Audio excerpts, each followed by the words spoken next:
बात करते हैं अपर जीआई ब्लीडिंग की। इसोफेगस के अंदर इंपॉर्टेंट टॉपिक है यार। सबसे पहले तो हम टाइप्स की बात करते हैं, तो दो टाइप्स के होते हैं हमारे पास, है ना, upper GI bleeding. So first is the non variceal bleeding, जो कि ज़्यादा कॉमन है ना। अराउंड हमारे पास 70 to 80% केसेस देखने को मिलते हैं। जो क्वेश्चन आता है ना यार, क्वेश्चन कैसा आता है, क्वेश्चन आता है अपर जीआई ब्लीड के कॉजेस बताओ and management of variceal bleeding बताओ, तो वही हम करेंगे यहाँ पे। ठीक है, upper GI bleeding and variceal bleeding. So question आता है किस प्रकार से, enumerate the causes of what, enumerate the causes of upper GI bleeding and write the management of a case of bleeding oesophageal varices. तो यहाँ पे management भी देखेंगे एंड टाइप्स कॉजेस भी देखेंगे। ओके, सो अपर जीआई ब्लीडिंग के केसेस बताओ बोल रहा है and management of bleeding oesophageal varices. ठीक है, सो अपर जीआई ब्लीडिंग दो टाइप के होते हैं, एक नॉन वेराइसियल ब्लीडिंग जो कि 70 to 80% केसेस होते हैं यार, है ना। एंड उसके बाद दूसरा जो है वो है वेराइसियल ब्लीडिंग, और वेराइसियल ब्लीड जो कि अराउंड होता है 20%। ठीक है, जो कॉजेज की बात करें तो सबसे पहले हम causes of non variceal bleeding की बात करते हैं, और इसके साथ साथ यहाँ पे इसके मैनेजमेंट की बात भी करेंगे। नॉन वेरिशियल ब्लीडिंग, सबसे पहले क्या है भाई हमारे पास, पेप्टिक अल्सर। ठीक है, डिओडेनल अल्सर इज ज़्यादा कॉमन यार as compare to gastric ulcer. Gastritis में भी हमारे पास क्या देखने को मिलता है यार, है ना, ब्लीडिंग देखने को मिलती है। मेलोई वीज टीयर, है ना, इसमें मेलोनी वीज टीयर में भी हमारे पास अपर ब्लीडिंग देखने को मिलती है यार। एक होता है गेव मतलब गैस्ट्रिक एंट्रल वेस्कुलर एक्टेशिया, यहाँ पे भी हमारे पास क्या देखने को मिलता है, ब्लीडिंग देखने को मिलता है। गैस्ट्रिक एंट्रल वेस्कुलर एक्टेशिया, यहाँ पे क्या देखने को मिलता है, it is presence of dilated venules in antrum. Give क्या है भाई, it is the presence of dilated venules in antrum। Endoscopy कर सकते हैं। गेम में जब एंडोस्कोपी करते हैं तो वाटरमेलन स्टमक देखने को मिलता है।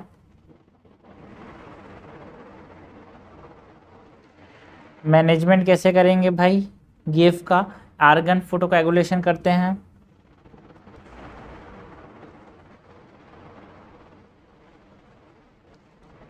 ओके, तो ये हो गया गिव डिसीज यार।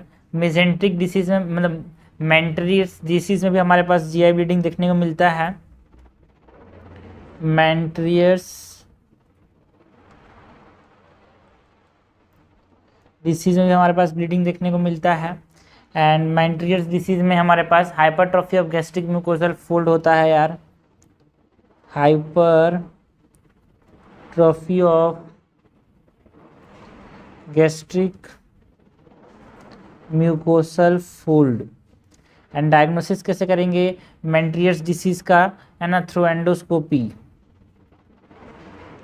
मैनेजमेंट कैसे करेंगे मेंट्रियस डिसीज का, मेंट्रियस डिसीज का मैनेजमेंट कैसे करेंगे, है ना, सिटुक्सीमैब। अगर सिटुक्सीमैब फेल कर जाता है सो टोटल गैस्ट्रेक्टोमी कर सकते हैं, है ना। 6 या कुछ ट्यूमर्स हैं जिनके वजह से भी हमारे पास, है ना, वेसल मतलब अपर जीआई ब्लीड में नॉन वेराइसल ब्लीडिंग हो सकता है। तो हमने देखा नॉन वेराइसल ब्लीडिंग के कॉज। ठीक है ना, अगर हम वेराइसल ब्लीडिंग के कॉजेस की बात करें, ठीक है, वेराइसल ब्लीडिंग की बात करें तो उसमें हमारे पास जो मेन कॉज आता है it is due to portal hypertension यार। तो वेराइसल ब्लीडिंग जो होता है पोर्टल हाइपरटेंशन की वजह से होता है। अब तो यहाँ पे पोर्टल हाइपरटेंशन के कॉजेस की बात कर सकते हैं,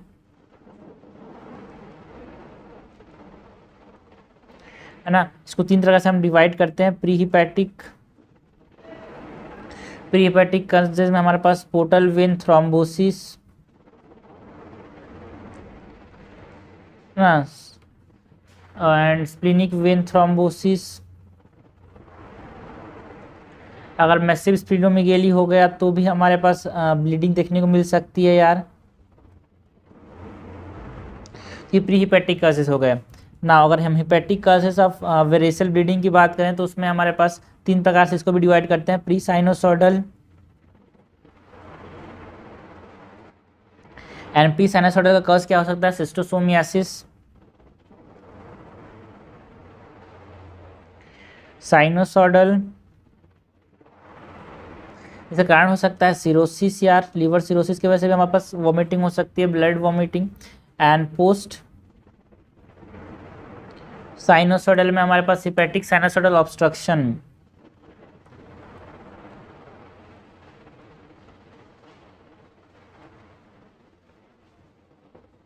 हिपैटिक साइनोसॉइडल ऑब्स्ट्रक्शन, ठीक है। तो ये हमने बताया about hepatic cause of portal hypertension. अब पोर्टल हाइपरटेंशन की वजह से भी हमारे पास वेराइसल ब्लीडिंग होती है। एंड पोस्ट हिपैटिक कॉजेज की बात करें तो पोस्ट हिपैटिक में हमारे पास 3 मेन है यार, है ना, बर्ट-चियारी सिंड्रोम,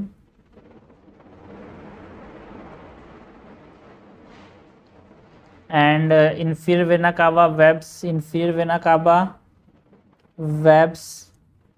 कार्डियक कॉजेज हो सकते हैं, कार्डियक कॉजेज में हमारे पास रेस्ट्रिक्टिव कार्डियोमायोपैथी,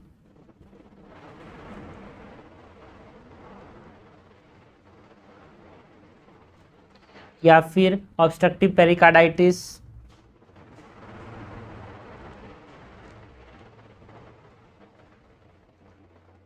या फिर सीवियर कंजेस्टिव हार्ट फेलियर अगर हो गया तो उसमें भी हमारे पास क्या देखने को मिल सकता है, portal hypertension. Portal hypertension can lead to variceal bleeding, ठीक है। तो ये हमने कॉजेज ऑफ बात कर ली, अपर जीआई ब्लीड जिसमें हमने वेरेसियल ब्लीडिंग की बात की, हमने यहाँ पे नॉन वेरेसियल ब्लीडिंग की बात की। नाउ मैनेजमेंट कैसे करेंगे ब्लीडिंग इसोफेजियल वेब्स का या फिर वेराइसिस का। सो ये इंपॉर्टेंट है यार, इसमें एक ही क्वेश्चन आता है इसलिए हम दोनों कवर कर रहे हैं, पहले भी कवर किया बट फिर से कवर करते हैं यहाँ पे। सो ब्लीडिंग इसोफेजियल वेराइसिस में पहले तो देखना है सबसे पहले कोई भी ब्लीडिंग इसोफेजियल वेराइसिस के साथ आ रहा है तो हम क्या करेंगे, ABC मेंटेन करेंगे, airway and breathing and circulation. उसके बाद इंसर्ट करेंगे 2 लार्ज IV लाइन्स, है ना, एक में IV फ्लूइड्स देंगे एंड एक में IV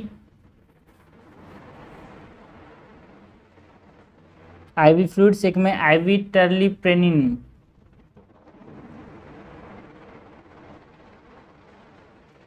ओके, तीसरा यहाँ पे हम क्या करते हैं, एंडोस्कोपी करते हैं यार, है ना। अर्ली एंडोस्कोपी के अंदर हमारे पास 2 चीज़ें करती हैं, एक बैंड लाइगेशन एंड एक स्क्लेरोथेरेपी। बैंड लाइगेशन में क्या करते हैं, एक तरह से कंस्ट्रिक्टिंग रबर बैंड डालते हैं at the base of the varices,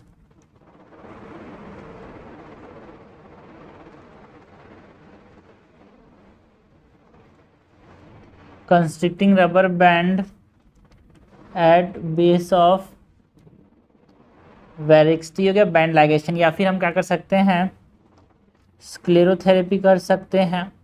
and sclerotherapy के अंदर हम क्या करते हैं यार, इंजेक्ट करते हैं सोडियम टेट्राडेकाइल सल्फेट को,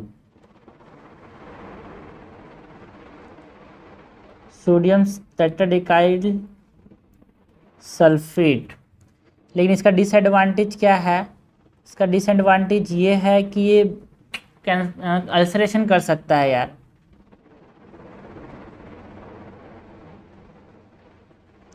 या फिर रीब्लीड कर सकता है। तो रबर बैंड क्यों डाल रहे हैं, बिकॉज दिक्कत है हर बार इतना डालना इज़ नॉट इजी, ठीक है। आउटकम्स की बात करें तो जो एंडोस्कोपिक मैनेजमेंट है उसके आउटकम्स की अगर हम बात करें तो हमारे पास 2 तरह के आउटकम्स आ सकते हैं यार,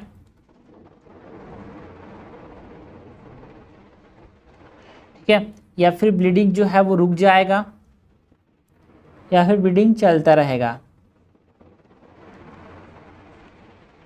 या फिर रीब्लीड हो जाएगा हम लोग काम किए उसके बाद, ठीक है। अगर ब्लीडिंग स्टॉप हो गया तो हम मॉनिटर करेंगे कितने घंटे तक, मॉनिटर फॉर 24 आवर्स। एंड अगर फिर भी छोड़ो, फिर ब्लीडिंग नहीं हुआ, ठीक है, 24 आवर ब्लीडिंग नहीं हो रहा था, एंडोस्कोपिक मैनेजमेंट करने के बाद ब्लीडिंग नहीं हुआ, 24 घंटे तक हमने देखा ध्यान दिया, 24 घंटे तक कोई भी ब्लीड नहीं हुआ, तो फिर क्या कर देंगे, पेशेंट को डिस्चार्ज कर देंगे, ठीक है। एंड उसको प्रोफाइलेक्सिस के लिए क्या देंगे, ओरल प्रोप्रेनोल,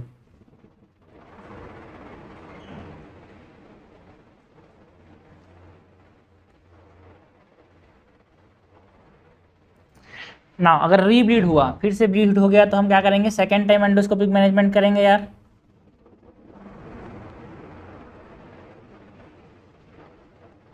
एंड जो सेकेंड टाइम एंडोस्कोपिक मैनेजमेंट किया वो भी अगर फेल हो गया, मतलब फिर से रीब्लीड हो गया, तो हम क्या करेंगे, prepare for TIPSS। What is TIPSS? That is transjugular intrahepatic portosystemic stent shunt. Prepare for TIPSS या फिर सर्जरी कर सकते हैं। एंड TIPSS करने के लिए हमारे पास कुछ प्री रिक्विजिट क्या है, हम क्या करेंगे, correction of coagulation profile and balloon tamponade कर सकते हैं फॉर टेम्पररी ब्लीडिंग को रोकने के लिए। Balloon tamponade to temporarily correct bleeding. So सबसे इंपॉर्टेंट क्या है यहाँ पे, TIPSS। व्हाट इज TIPSS यार? It is transjugular intrahepatic portosystemic stent का शंट बनाना। ठीक है, it is an important procedure यार। इसमें क्या करते हैं, एक स्टेंट होता है, स्टेंट कनेक्शन होता है यार, कनेक्शन डालते हैं स्टेंट बिटवीन दी, है ना, हिपैटिक वेन का ब्रांच एंड पोर्टल वेन का ब्रांच। इसके बाद डी, जिससे क्या होता है, पोर्टल सिस्टम जो है डी कंप्रेस हो जाता है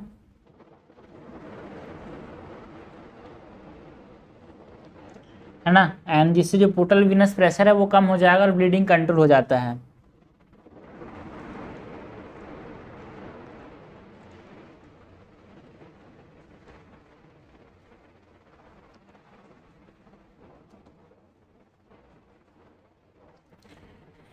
ना कंट्राइंडिकेशन क्या है, कहाँ पे हमको क्या नहीं करना है भाई, TIPSS नहीं करना है। ठीक है, तो अगर हमारे पास पोर्टल वेन थ्रोम्बोसिस के वजह से अगर पोर्टल हाइपरटेंशन है और ब्लीडिंग हो रही है, तो उसमें हम अवॉइड करेंगे क्या, TIPSS।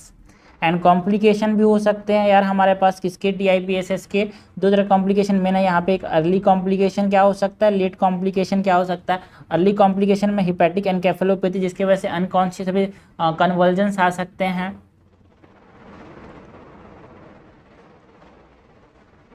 Hepatic encephalopathy. Now let complications में हमारे पास ब्लॉकेज हो सकता है स्टेंट का। ठीक है, तो ये हो गया हमारे पास TIPSS। नाउ सर्जिकल मैनेजमेंट भी कर सकते हैं, अगर 2 बार फेल हो गया एंडोस्कोपिक मैनेजमेंट, तो हम सर्जिकल मैनेजमेंट करेंगे यार। सर्जिकल मैनेजमेंट में हम क्या करते हैं, डिवेस्कुलराइजेशन, डिवेस्कुलराइजेशन सर्जरीज करते हैं। एंड इसमें 3 सर्जरीज हैं, एक तो है इसोफेजियल ट्रांसेक्शन, इसोफेजियल ट्रांसेक्शन, दूसरा है हमारे पास गैस्ट्रिक ट्रांसेक्शन ऑफ टेनी, गैस्ट्रिक ट्रांसेक्शन ऑफ टेनी। तीसरा है हमारे पास फुटागावा ऑपरेशन, जो कि इंपॉर्टेंट है यहाँ पे, फुटागावा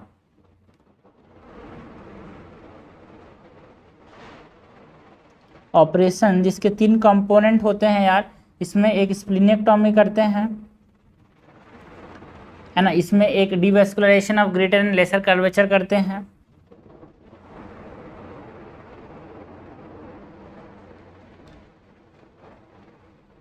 डिवेस्कुलराइजेशन ऑफ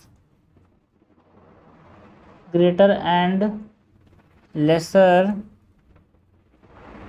कर्वेचर, एंड क्या करते हैं, इसोफेजियल ट्रांसेक्शन करते हैं, and end to end anastomosis. ये 3 कंपोनेंट आता है फुटागावा ऑपरेशन के अंदर।